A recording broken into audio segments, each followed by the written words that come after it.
ತಪೋವನದ ಶ್ರೀಗಳ ಚರಣಗಳಿಗೆ ವಂದಿಸಿ ತಮ್ಮೆಲ್ಲರಿಗೂ ಶರಣು ಶರಣಾರ್ಥಿಗಳು. ಇವತ್ತಿನ ವಿಷಯ ರಾಷ್ಟ್ರಧರ್ಮ ಅಂತ ಹೇಳಿ. ರಾಷ್ಟ್ರಧರ್ಮ ಅನ್ನುವಂಥ ಒಂದು ಲೇಖನ ಪ್ರಸಾದವಾಣಿ ಅನ್ನುವಂಥ ಪುಸ್ತಕದಲ್ಲಿ ಬಂದಿದೆ, ಸಂಕ್ಷಿಪ್ತ ಲೇಖನ. ರಾಷ್ಟ್ರಧರ್ಮ ಅನ್ನುವಂಥ ಪ್ರವಚನವನ್ನ ಶ್ರೀಗಳು ಬಹಳ ಹಿಂದೆ ಮಾಡಿದ್ದಿದೆ, ಭಾಗ 1, 2, 3 ಅಂತೇಳಿ. ಅದು ಆಡಿಯೋ ಕ್ಯಾಸೆಟ್ದಲ್ಲಿ ಇದೆ. ಅದನ್ನ DTP ಮಾಡಿ ಅದನ್ನ ಈ ಲೇಖನದ ಸ್ವರೂಪದೊಳಗ ಈಗ ತೊಂಬರೋ ಪ್ರಯತ್ನ ಈ ಟ್ರಸ್ಟ್ನವ್ರು ಮಾಡಕತ್ತಾರ. ಅದ್ರದ್ದು ಒಂದು ಭಾಗ.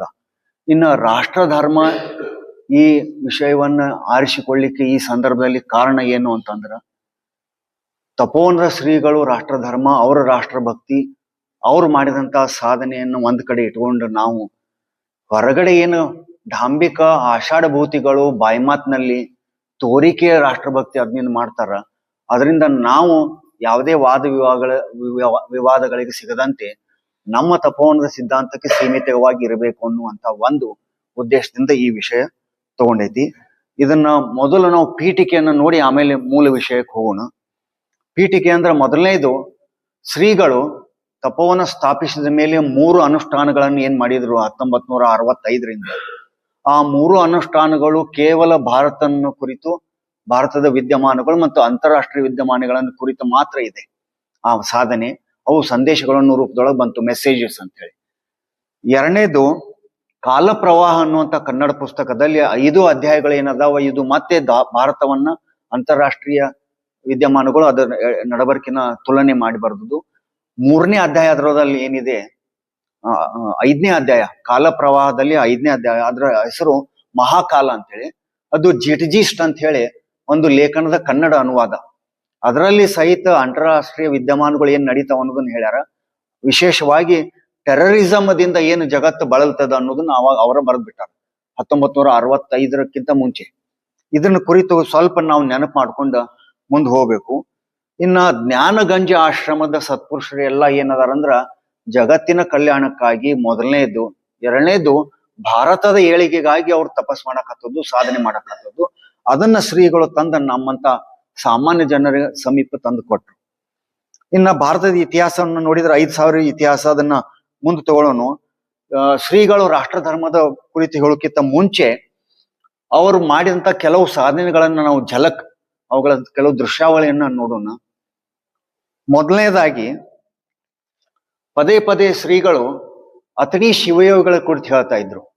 ಅಲ್ಲಮ್ಮ ಪ್ರಭುದೇವರನ್ನ ಹಿಡಿದುಕೊಂಡು ಅಥಣಿ ಮುರುಗೇಂದ್ರ ಸ್ವಾಮಿಗಳವರೆಗೂ ಶಿವಯೋಗ ಸಾಧನೆ ಮಾಡಿದವರು ಯೋಗಿಗಳು ಯಾರು ಅನ್ನೋದು ಕುರಿತು ಅವ್ರು ಹೇಳ್ತಾ ಇದ್ರು. ನಾನು ಸ್ವತಃ ಕಣ್ಣಾರಿ ನೋಡೇನಂತ ಹೇಳಿ ಶ್ರೀಗಳು ಹೇಳಿದ್ರು. ಅವಾಗ ಅವ್ರು 11 ವರ್ಷದ ವಿದ್ಯಾರ್ಥಿ ಶ್ರೀಗಳು. ಅಥಣಿ ಶಿವಯೋಗಿಗಳು ಶರೀರ ಬಿಟ್ಟಾಗ ಶ್ರೀಗಳು 1921ರಲ್ಲಿ ಅಥಣಿ ಶಿವಯೋಗಿಗಳ ಶರೀರ ಬಿಟ್ಟದ್ದು. ಅವಾಗ ಸುಮಾರು 11-12 ವರ್ಷದ ವಿದ್ಯಾರ್ಥಿ.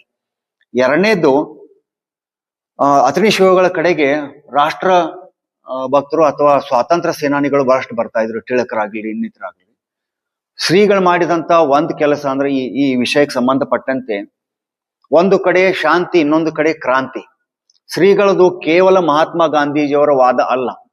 ಅಂದ್ರೆ ಬರೇ ಶಾಂತಿ ಅಹಿಂಸೆ ನಾವು ಇಷ್ಟರಿಂದ ಸ್ವಾತಂತ್ರ್ಯ ಸಿಗ್ತೈತೆ ಅನ್ನೋ ಸಾಧ್ಯ ಇಲ್ಲ, ಸಾಮಾನ್ಯ ಜನರಿಗೆ ಅಷ್ಟು ಮಾಡೋದಕ್ಕಿಂತ ಹೆಚ್ಚು ಸಾಧ್ಯ ಇಲ್ಲ.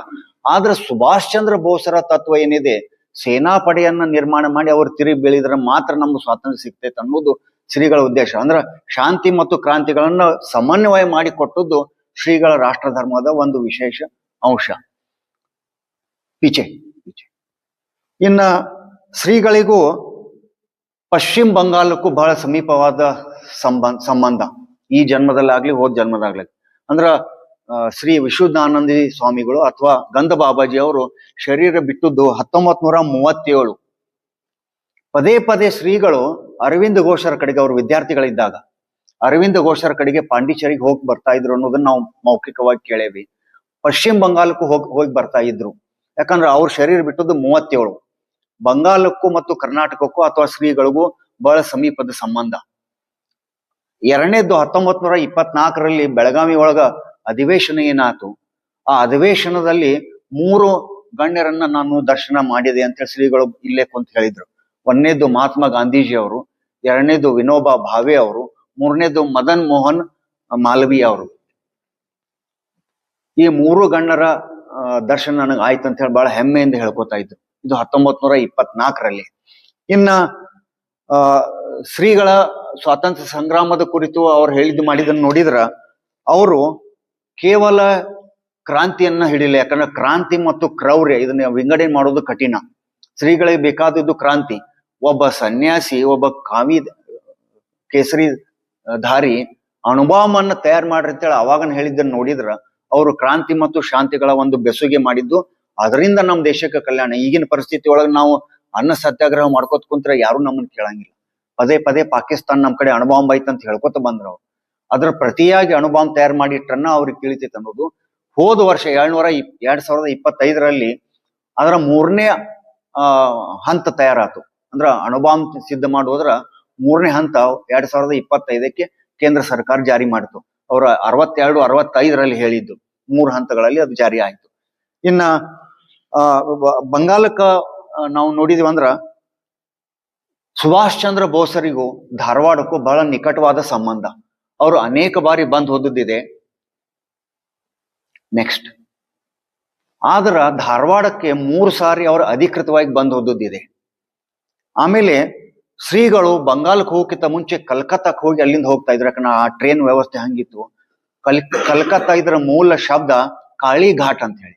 ಕಾಳಿ ಘಾಟ್ ಇದ್ದುದು ಕಾಳಿ ಕತ್ ಅಂತ ಆಗಿ ಮುಂದೆ ಕಲ್ಕತ್ತಾ ಅಂತ ಹೇಳಿ ಆತು. ಅಲ್ಲಿ ಹೋದಾಗ ಅವ್ರ ಒಂದು ಹಸ್ತಲಿಪಿಯ ಒಂದು ಲೇಖನವನ್ನ ನಮ್ಮನ್ನು ನೋಡುವಂತ ಸಿಕ್ತು. ಶ್ರೀಗಳ ಹಸ್ತಲಿಪಿ. ಅವ್ರೇನು ಆರ್ಟಿಕಲ್ ಬರಿತಿದ್ರು ಅಲ್ಲಿ I met him in this temple ಅಂತ ಹೇಳಿ ಅವ್ರು ಬರೀತಾರೆ. ಅಂದ್ರೆ ಸುಭಾಷ್ ಚಂದ್ರ ಬೋಸ್ರನ್ನು ಅವರು ಸಂಧಿಸಿರುವ ಸಾಧ್ಯತೆ ಇದೆ. ಆದ್ರೆ ನಿಮ್ಮ ಮುಂದೆ ಇಡಲಿಕ್ಕೆ ಅಷ್ಟು ಸ್ಪಷ್ಟ ಸಾಕ್ಷ್ಯಗಳು ನಮ್ಮ ಕಡೆ ಇಲ್ಲ. ಯಾಕಂದ್ರೆ ಆ ಎಲ್ಲ ಲೇಖನಗಳೇ ಹಸ್ತಲಿಪಿಗಳಲ್ಲಿ ಕೆಲವು ಪುಸ್ತಕಗಳಾಗಿ ಕಳತನ ಆಗಿ ಹೋಗ್ಯಾವ. ಸಾಕ್ಷಿ ಸಮೇತ ನಿಮ್ಮ ಮುಂದೆ ಇಡಲಿಕ್ಕೆ ಸ್ವಲ್ಪ ನನಗ ತೊಂದರೆ ಇದೆ. 1941ಕ್ಕ ಸುಭಾಷ್ ಚಂದ್ರ ಬೋಸ್ರು ಕಾಬೂಲಿಗೆ ಪ್ರಯಾಣ ಮಾಡಿದ್ರು. ಅದಕ್ಕಿಂತ ಮುಂಚೆ 39ಕ್ಕೆ 40ಕ್ಕೆ ಅವ್ರು 2-3 ಸಾರಿ ಗೃಹ ಬಂಧನೊಳಗಿದ್ದಾಗ ಸಹಿತಕ್ಕ ಮೊದಲ ಬಾರಿಗೆ ಅವ್ರನ್ನ ಮತ್ತೊಮ್ಮೆ 39ಕ್ಕೆ ಅರೆಸ್ಟ್ ಮಾಡಿದಾಗ ಗೃಹ ಬಂಧನಕ್ಕೆ ಇಟ್ಟಾಗ ಸಹಿತಕ್ಕ ಶ್ರೀಗಳು ಆ ಕಾಳಿಕಾ ಮಂದಿರದಲ್ಲಿ ಅವರನ್ನು ಸಂಧಿಸಿದೆನು ಅಂತ ಹೇಳಿ ಒಂದ್ ಕಡೆ ಬರೆದಂತಹದ್ದು ನಾನು ಓದಿದ್ದೇನೆ. ಇನ್ನ ಶ್ರೀಗಳಿಗೂ ಬೆಳಗಾವಕ್ಕೂ ಅಥವಾ ಶ್ರೀಗಳಿಗೂ ಸುಭಾಷ್ ಚಂದ್ರ ಬೋಸ್ರಿಗೂ ಒಂದು ನಿಕಟ ಸಂಬಂಧ. ಇದು ಆದ್ಮೇಲೆ ಡಾಕ್ಟರ್ DC ಪಾವಟೆ ಅವರು ಗವರ್ನರ್ ಇರ್ಬೇಕಾರ ಡಾಕ್ಟರ್ DC ಪಾವಟೆ ಅವರು ಇಲ್ಲಿ ಕರ್ನಾಟಕ ಯೂನಿವರ್ಸಿಟಿ ವೈಸ್ ಚಾನ್ಸಲರ್ ಇದ್ದಾಗ ಶ್ರೀಗಳು philosophy Veerashaiva philosophy honorary professor ಆಗಿದ್ರು. ಅದನ್ನ ಅವರು ಶೂನ್ಯ ಸಂಪಾದನೆಯಲ್ಲಿ ಅವ್ರ ಪ್ರಸ್ತಾವನೆಯಲ್ಲಿ ಬರೀತಾರೆ ಪ್ರಿಫೇಸ್ದಲ್ಲಿ. ಆಮೇಲೆ ಅವರು ಜೈಲ್ ಸಿಂಗ್ ಜ್ಞಾನಿ ಜೈಲ್ ಸಿಂಗ್ ಸಾಹೇಬರಿಗೆ ಅವ ಮುಖ್ಯಮಂತ್ರಿಗಳ ಮಾತ್ರ ಇದ್ರು, ಇನ್ನ ರಾಷ್ಟ್ರಪತಿ ಆಗಿರ್ಲಿಲ್ಲ. ಅವರಿಗೆ ಓತ್ ಕೊಟ್ಟಂತದ್ದು ಒಂದಿದೆ. ಬಲಗಡೆ ಪಾಕಿಸ್ತಾನದ ಒಂದು ಟ್ಯಾಂಕರ್ ಜಪ್ತ್ ಮಾಡಿದ್ರು. ಆ ಜಪ್ತ್ ಆದ ಟ್ಯಾಂಕರ್ ಮೇಲೆ ಗವರ್ನರ್ದು ಎಲ್ಲ ನಿಂತಿದೆ. ಯಾಕಂದ್ರೆ ಅವಾಗ ಪಂಜಾಬದ ಪರಿಸ್ಥಿತಿ ಬಹಳ ಗಂಭೀರ ಇತ್ತು. ಅದೆಲ್ಲಿ ಕೈ ಬಿಟ್ಟು ಹೋಗತ್ತೆ ಅನ್ನುವಂತ ಪರಿಸ್ಥಿತಿ. ಅದ್ರಾಗ 6 ತಿಂಗಳು 77ನೇ ಇಸ್ವಿ ಯುದ್ಧ ಆದಾಗ 72ಕ್ಕೆ ಅವ್ರು 67ರಿಂದ 72 ಅವಧಿ ಮುಗಿದ ಮೇಲೂ 6 ತಿಂಗಳು ಅವರ ಅವಧಿಯನ್ನು ಮುಂದುವರಿಸಿದ್ರು. ಅವಾಗಿನ ಕೆಲವು ಚಿತ್ರಗಳು. ಇವರೆಲ್ಲ ಶ್ರೀಗಳಿಗೆ ನಿಕಟವಾಗಿದ್ದಂಥವ್ರು, ಶ್ರೀಗಳ ಜೊತೆಗೆ ಬಹಳ ಒಡನಾಟ ಇದ್ದಂಥವ್ರು. ಅವರು ಲೇಖನದಲ್ಲಿ ಅಂದ್ರೆ DC ಪಾವಟೆ ಅವರ ಷಷ್ಠಬ್ದಿ ಸಮಾರಂಭದ ಒಂದು ಗ್ರಂಥ, ನೆನಪಿನ ಗ್ರಂಥ, ಅದರ ಹೆಸರು studies in education and culture ಅಂತ ಹೇಳಿ. ಅದ್ರೊಳಗೆ ಶ್ರೀಗಳ ಒಂದು ಲೇಖನ ಇಂಗ್ಲಿಷ್ ಜಿಸ್ಟ್ ಅಂತ ಹೇಳಿ ಪ್ರಕಟ ಆಗಿದೆ. ಇದೇ ಜಿಸ್ಟ್ ಅನ್ನೋದು ಕಾಲ ಪ್ರವಾದ ಪುಸ್ತಕದಲ್ಲಿ ಮಹಾಕಾಲ ಅಂತೇಳಿ ಅನುವಾದ ಆಗಿದೆ. ಇದು ಅವರ ಲೇಖನ. ಇನ್ನ ಎರಡನೇದು ಹೇಳುವುದಾದ್ರ ಶ್ರೀಗಳ ಜೊತೆಗೆ ಅವರ ವಿದೇಶದ ಎಲ್ಲಾ ವ್ಯವಸ್ಥೆನ ನೋಡ್ಕೊಂಡು ಅವರು ಒಬ್ಬರ ನಿವೃತ್ತ ಮೇಜರ್ T ರಾಮಚಂದ್ರನ್ ಅಂತ ಹೇಳನ್ನೋರು, ನಿವೃತ್ತ ಮೇಜರ್ ಅವರು ಶ್ರೀಗಳ ಎಲ್ಲಾ ವಿದೇಶ ಯಾತ್ರೆಗಳ ವ್ಯವಸ್ಥೆಯನ್ನು ಮಾಡ್ತಿದ್ರು. ಅವ್ರ ಜೊತೆಗೆ ಸತ್ಯಕ್ಕೆ ಅವ್ರು ಹೋಗ್ತಾ ಇದ್ರು. ಇವರು ನಿವೃತ್ತ ಮೇಜರ್. ಇನ್ನ ಅನೇಕ ಸೈನಿಕರು ಶ್ರೀಗಳ ಕಡೆ ಬರ್ತಾ ಇದ್ರು. ಸ್ವಾಮೀಜಿ ಅವರ ನಂದು 3 ತಿಂಗಳ ಸೂಟಿ ಇತ್ತು, ಮುಗಿತು, ಈಗ ನಾ ಜಮ್ಮು ಅಂಡ್ ಕಾಶ್ಮೀರ್ ಡ್ಯೂಟಿಗೆ ಹೊಂಟೇನಿ, ದಿಲ್ಲಿಗೆ ಹೊಂಟೇನಿ, ಪಂಜಾಬ್ ಡ್ಯೂಟಿ ಹೊಂಟೇನಿ, ನನಗೆ ಆಶೀರ್ವಾದ ಮಾಡ್ರಿ ಅಂತ. ಅವಾಗ ಶ್ರೀಗಳು ಹೇಳ್ತಿದ್ರು, ನೀವೆಲ್ಲ ಅಲ್ಲಿ ಕುಂತ ಭಾರತ ಮಾತೆಯನ್ನು ಕಾಯ್ತಿರಪ್ಪ, ನಾ ಸ್ವಾಮಿಯಾಗಿ ಇಲ್ಲಿ ಕುಂತ ನಿಮ್ಮ ರಕ್ಷಣೆಗಾಗಿ ನಾನು ಅನುಷ್ಠಾನ ಮಾಡ್ತೇನೆ. ಅದಕ್ಕೆ ನಿಮ್ಮ ಯಶಸ್ವಿಯಾಗಿ ಒಳ್ಳೆ ರೀತಿ ನಿಮ್ಮ ಸೇವಾ ಮಾಡಿ ಬಾ ಅಂತ ಹೇಳಿ ಅವರನ್ನು ಹಾರೈಸುವುದನ್ನ ಸಾಕಷ್ಟು ಜನರು, ಪ್ರಧಾನ ಸೇವಕರಾಗ್ಲಿ ಅನೇಕ ಜನರು ನೋಡಿದ್ದಿದೆ, ಕೇಳಿದ್ದಿದೆ. ಇನ್ನ ಶ್ರೀಗಳಿಗೆ ಮತ್ತೊಂದು ಹೇಳ್ಬೇಕಂತಂದ್ರ ಸುಮಾರು 91-92ನೇ ಇಸ್ವಿಯಲ್ಲಿ ಒಂದು 8-10 ವಿದ್ಯಾರ್ಥಿಗಳು, ಕಾಲೇಜ್ ವಿದ್ಯಾರ್ಥಿಗಳು ಬಂದಿದ್ರು. 91-92ನೇ ಇಸ್ವಿ. ಅವ್ರೇನ್ ಮಾಡಿದ್ರ ಅಂದ್ರೆ ಅಜ್ಜ ಅವ್ರ ಕಡೆ ಬಂದ, ನಾವು ರಾಮ ಮಂದಿರ ಕಟ್ಟಕ್ ಹೊಂಟೇವ್ರಿ, ನಮಗ್ ಆಶೀರ್ವಾದ ಮಾಡ್ರಿ ಅಂತ ಕೇಳಿದ್ರು. ಶ್ರೀಗಳು ಹೇಳಿದ್ರು, ಬಹಳ ನೀವು ಚಲೋ ತಂಗ ಸಾಲಿ ಕಲೀರಿ, ನಿಮ್ಮ ತಂದೆ ತಾಯಿಗಳು ಬಹಳ ಕಷ್ಟಪಟ್ಟು ನಿಮಗೆ ಎಜುಕೇಶನ್ ಕೊಡತ್ತಾರ, ನೀವೊಂದು ನೌಕರಿನೋ ಉದ್ಯೋಗ ಹಿಡ್ಕೋರಿ, ಅವ್ರನ್ನ ಸೇವಾ ಮಾಡ್ರಿ, ನೀವು ದುಡುಕ್ಬೇಡ್ರಿ. ಒಂದ್ ದಿವ್ಸ ಸರ್ಕಾರ ಕಾನೂನುಬದ್ಧವಾಗಿ ಅಹಿಂಸಾತ್ಮಕವಾಗಿ ಆ ಮಂದಿರ ಕಟ್ಟುವಂತ ದಿವ್ಸ ಬರ್ತೈತಿ, ಅಲ್ಲಿವರೆಗೂ ನಾವು ಸಂಯಮದಿಂದ ಇರುವ ಅಂತೇಳಿ ಹೇಳಿದ್ರು. ಇದು 92ನೇ ಇಸ್ವಿಯಲ್ಲಿ ಶ್ರೀಗಳು ಹೇಳಿದಂತದ್ದು. ಇಷ್ಟೆಲ್ಲ ಆದ್ಮೇಲೆ ಕೊನೆಗೆ ಆ 3 ಮಾತುಗಳು ಬಂದು ಸರ್ಕಾರ ಮುಂದಾಗಿ ಕಾನೂನುಬದ್ಧವಾಗಿ ಅಹಿಂಸಾತ್ಮಕವಾಗಿ ಆ ಮಂದಿರ ಕಟ್ಟುವುದು ಸಾಧ್ಯ ಆಯ್ತು. ಇದು ಶ್ರೀಗಳು 91 ಬಹುಶಃ ಅಕ್ಟೋಬರ್ ನವೆಂಬರ್ ಸೂಟಿಯಲ್ಲಿ ಎಂದು ಹೇಳಿದಿರಬೇಕು.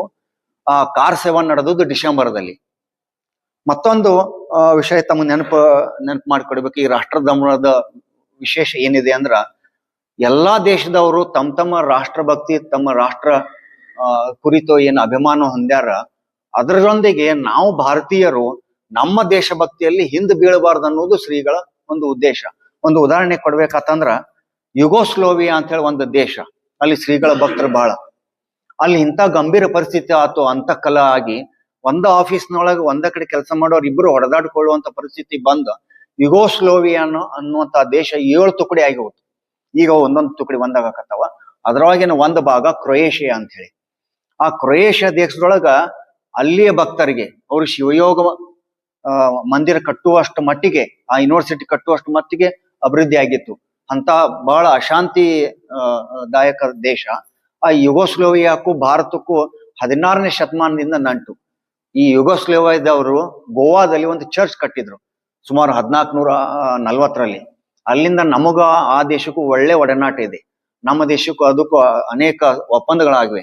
ಯೋಗ, ಸಂಸ್ಕೃತಿ ಮತ್ತು ನಮ್ಮ ಪರಂಪರೆಯ ವಿನಿಮಯ ಮಾಡಿಕೊಳ್ಳುವಂತ ಸಾಕಷ್ಟು. ಅವಾಗ ಅವ್ರು ಏನ್ ಮಾಡ್ತಿದ್ರಂದ್ರ, ಅಲ್ಲಿ ಯುಗೋಸ್ಲೋವಿಯಾದ ಯುದ್ಧ ನಡೆದಾಗ ಅವರು ಬಂಕರ್ದೊಳಗೆ ಕುಂಡಿರ್ಬೇಕಾಕೈತಿ ತಿಂಗಳ.